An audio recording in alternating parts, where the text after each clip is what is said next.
میرے معاملات سے آپ یقین کریں کچھ لوگ طلاق کا مسئلہ پوچھنے آتے ہیں تو میں رو پڑتا ہوں چھوٹے بچوں کو دیکھ کے. یعنی چھوٹی بیٹی ہے 4-5 سال کی اور مفتی نے کہہ دیا ہے کہ طلاق ہو گئی ہے تو اب یہ اکٹھے نہیں رہ سکتے تو بیٹی روتی ہے, کہتی ہے پیر صاحب مجھے ماما اور بابا دونوں چاہیے, میں علیحدہ نہیں رہ سکتا. لیکن میں کیا کروں گا؟ میرا دین کہتا ہے کہ 3 طلاقیں دے دیں تو 3 طلاقیں ہو گئیں. فتویٰ دینا ہے, بات بتانی ہے, مسئلہ عرض کرنا ہے.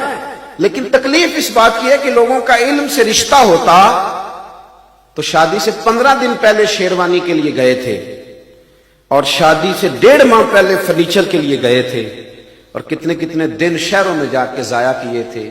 اللہ کرے کوئی 1 گھنٹہ نکال کے کسی عالم کے پاس بیٹھتے, اس سے نکاح طلاق کے مسئلے پوچھتے کہ صاحب کیا کرنا ہے, کدھر جانا ہے.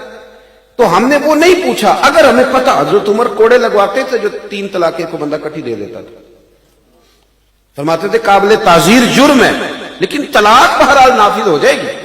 3 طلاقیں دے دی تو 3.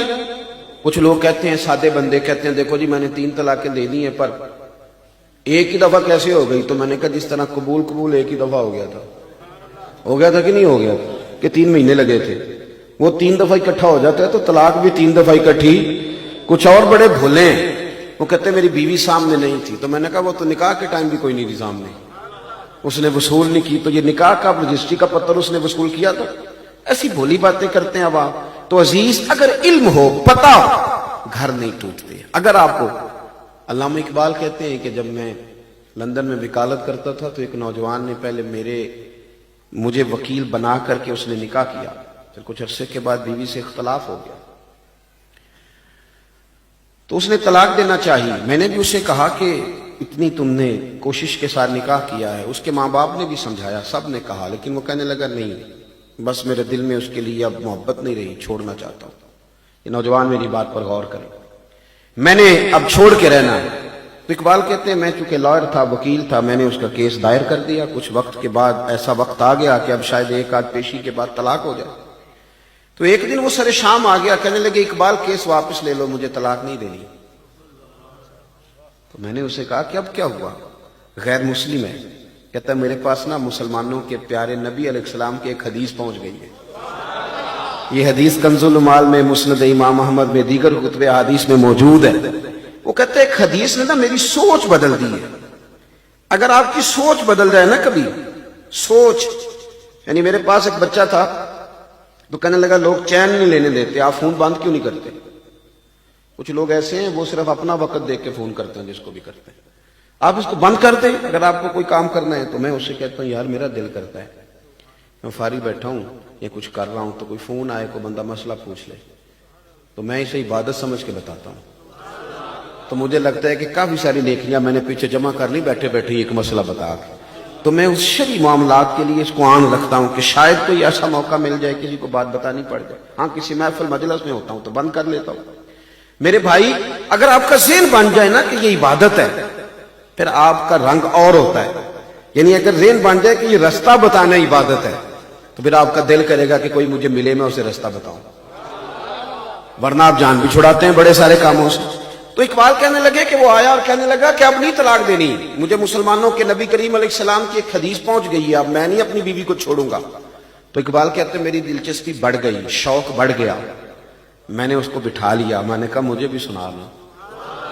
تو کہنے لگا کریم محبوب علیہ السلام نے فرمایا, حضور نے فرمایا, یہ حدیث یاد رکھنی آپ, یاد رکھنی آپ.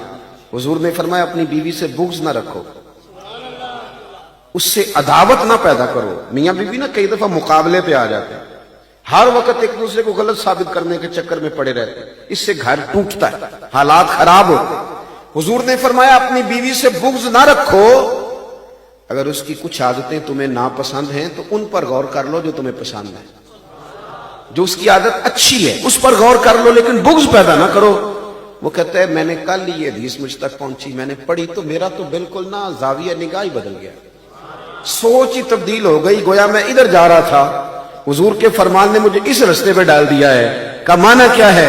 کہنے لگے اقبال اس میں بڑی کمزوریاں ہیں, زبان کی تیز ہے, بڑا کچھ کرتی ہے, پر میری بیوی یورپ کے میلے معاشرے میں رہ کے بھی پردے کی پابند ہے. یعنی میرے علاوہ کسی اور کے ساتھ اس کا کوئی ربط نہیں، کوئی تعلق نہیں.